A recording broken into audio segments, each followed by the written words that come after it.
Fala galera, hoje a gente vai falar de Atos, capítulo 15. Eu sou André Maldonado e esse é o canal do JC na Veia.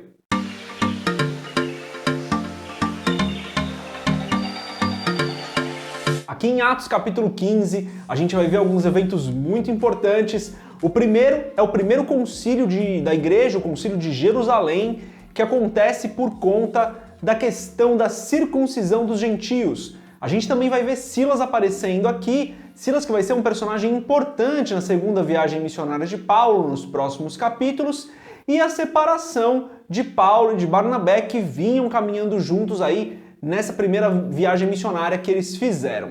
Mas antes da gente continuar nesse vídeo, se você não é inscrito no canal ou se você não é inscrito, se inscreve, deixa o seu curtir e compartilhe esse vídeo com outras pessoas que também estão estudando o livro de Atos. O capítulo 15 começa então com Paulo e Barnabé em Antioquia, naquela igreja que estava crescendo, estava realmente sendo uma base importante ali da igreja primitiva, e eles encontram lá, tinham voltado da sua primeira viagem missionária, né? E encontram ali na igreja de Antioquia alguns fariseus que estavam tentando impor a circuncisão e a lei de Moisés aos gentios. A gente lê lá nos versículos 1 e 2 o seguinte: Então, alguns que tinham descido da Judéia ensinavam assim os irmãos: Se vos não circuncidardes conforme o uso de Moisés, não podeis salvar-vos.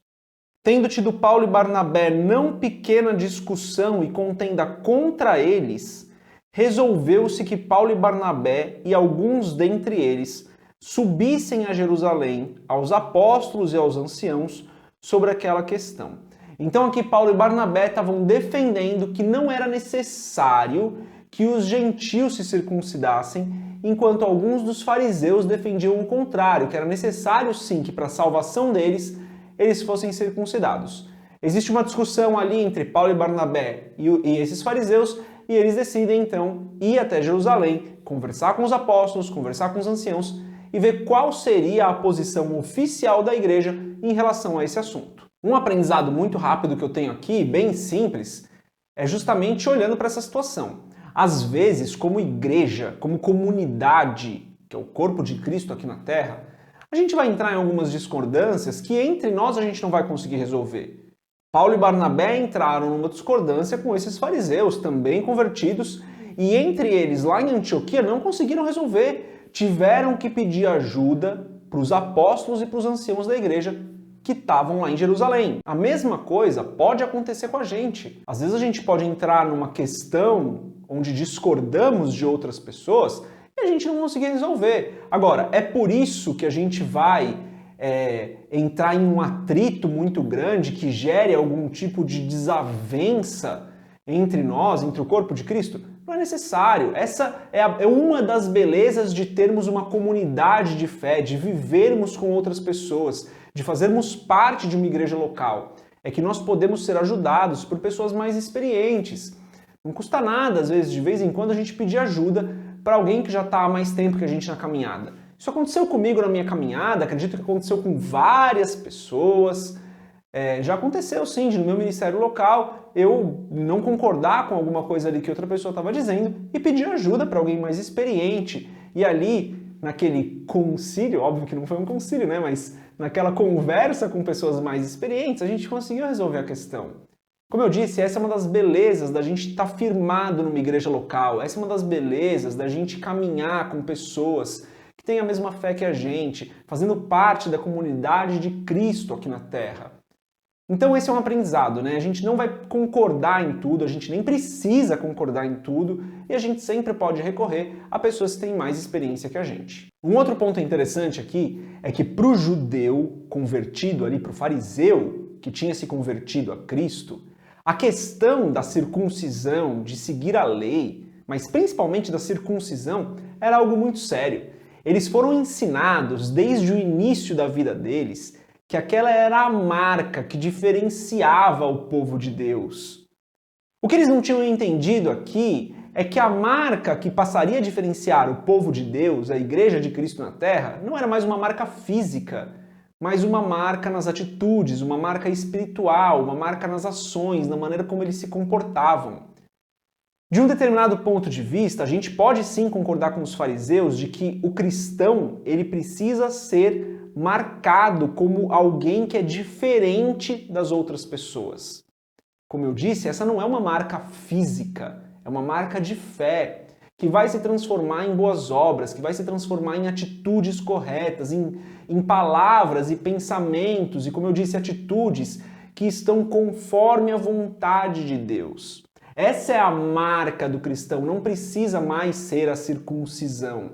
O que eu quero dizer é que os fariseus não estavam fazendo isso por maldade, os fariseus convertidos não estavam fazendo isso por maldade, mas porque eles tinham sido ensinados dessa forma, e creio eu que estavam fazendo isso com uma boa intenção, que era mostrar para a igreja que era necessário que eles fossem diferentes, que eles fossem diferenciados do restante do mundo.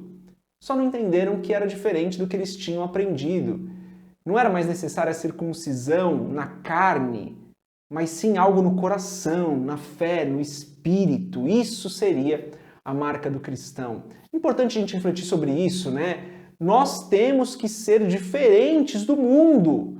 Nós não somos iguais às outras pessoas porque Cristo nos resgatou e está transformando o nosso caráter para que nós sejamos cada dia mais parecidos com Ele.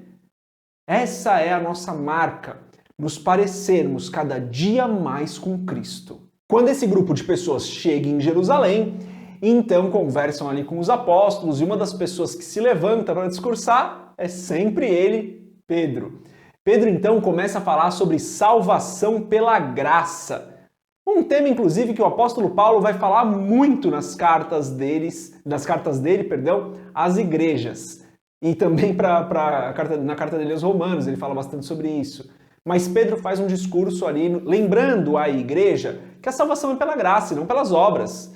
Que a salvação não depende da marca da circuncisão ou da lei. E o discurso de Pedro é algo fenomenal. Ele fala, inclusive, sobre como ele foi escolhido para ser o apóstolo dos gentios, para começar a pregar para os gentios, e como os gentios se converteram e receberam o Espírito Santo sem a necessidade da circuncisão. Então, o apóstolo Pedro faz um discurso muito belo ali, curto na palavra, a gente vê poucos versículos do discurso dele, mas extremamente importante para nós nos lembrarmos que a salvação é pela graça, não depende de nós. Não é pelas nossas obras, não é por aquilo que fazemos. Aquilo que fazemos importa, porque é o resultado da nossa fé. Aliás, tem um vídeo sobre isso aqui no canal, se eu não me engano, chama Fé Sem Obras. Vou deixar o link aqui na descrição do vídeo. Mas Pedro fala sobre isso, né, que a salvação é pela graça e como isso seria importante para a igreja até hoje. Esse primeiro concílio de Jerusalém, concílio é essa reunião, né, das pessoas mais experientes da igreja, naquele caso ali os apóstolos, para determinar um assunto, para falar qual seria a prática comum da igreja. O primeiro concílio, a primeira vez que aconteceu esse tipo de reunião foi aqui, em Atos 15, chamado de Primeiro Concílio ou Concílio de Jerusalém. E nesse concílio, preste muita atenção nisso, se estabeleceu que não era necessária a circuncisão, mas mais importante que isso, Pedro reforçou a salvação pela graça.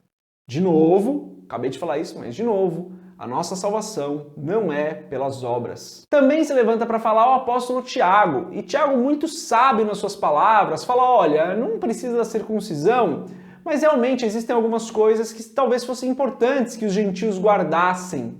E daí ele diz nos versículos 19 e 20, ele fala o seguinte: pelo que julgo que não se deve perturbar aqueles dentre os gentios que se convertem a Deus, mas escrever-lhes que se abstenham das contaminações dos ídolos, da prostituição, do que é sufocado e do sangue. Olha que interessante, né? Apesar de não serem necessárias obras, apesar de não ser necessária a circuncisão, Tiago fala, olha, mas tem algumas coisas que realmente seria importante que a igreja guardasse, né? Então aquilo que foi oferecido, que foi sacrificado aos ídolos não é interessante, assim como a prostituição, guardem-se, e daquilo que é sufocado e tal. Por que ele estava fazendo isso? Porque aqueles povos que estavam se convertendo, os gentios, que não eram, né, claramente judeus, eles tinham muitas práticas que realmente para a igreja seria algo estranho, inclusive causaria um escândalo entre os judeus.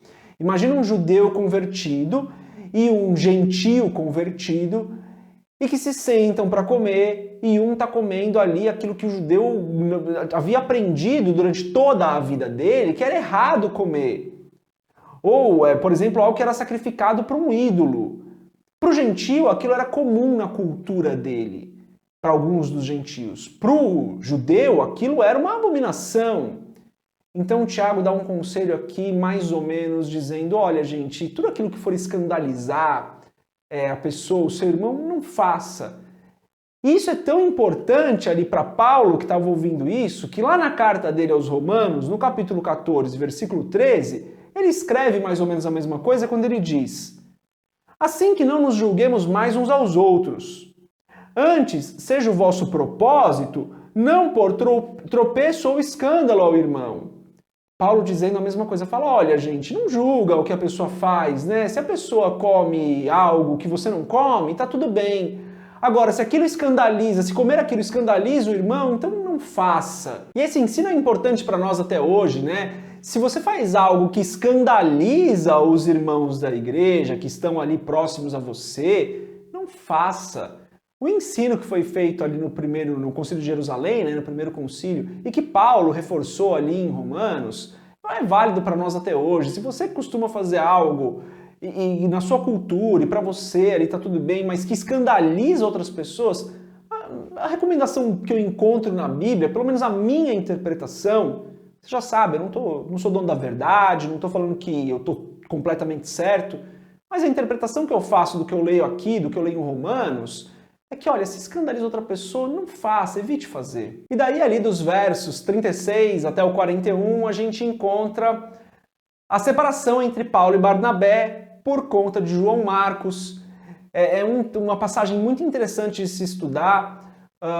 Barnabé diz para Paulo, eles estavam querendo sair para a segunda viagem missionária, né? Estavam combinando isso, estavam ali em Antioquia e estavam entendendo que era importante passar por todas as igrejas que eles tinham plantado. Essa seria a segunda viagem missionária deles. E Barnabé vira para Paulo e fala, olha, Paulo, acho que a gente deveria levar João Marcos com a gente. Paulo, não vamos levar, ele abandonou a gente lá na nossa primeira viagem, por que a gente levaria ele? E eles se desentendem por conta desse assunto, e cada um, então, segue por um caminho, passando pelas igrejas. Barnabé escolhe João Marcos para ir com ele, navega ali para Chipre, enquanto Paulo escolhe Silas para ir com ele, e vai ali para Derbe e Listra, vai por outro caminho, né? Eles se separam aí.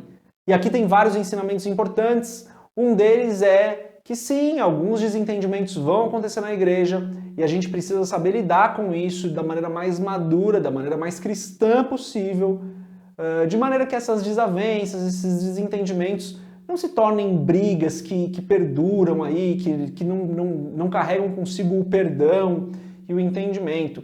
Sei que é um assunto delicado, um assunto bem difícil da gente tratar. Escrevi mais sobre isso lá no blog, então se você quiser, aqui na descrição do vídeo tem o link para o texto lá do blog. Escrevi bastante sobre esse assunto, sobre essa separação de Paulo e Barnabé. Então se você quiser, dá uma lida lá no blog. Galera, um monte de assunto aqui em Atos 15, bastante coisa para a gente estudar. Nem dá tempo de falar tudo num vídeo só, o vídeo ficaria muito longo. Então, leia de novo esse capítulo.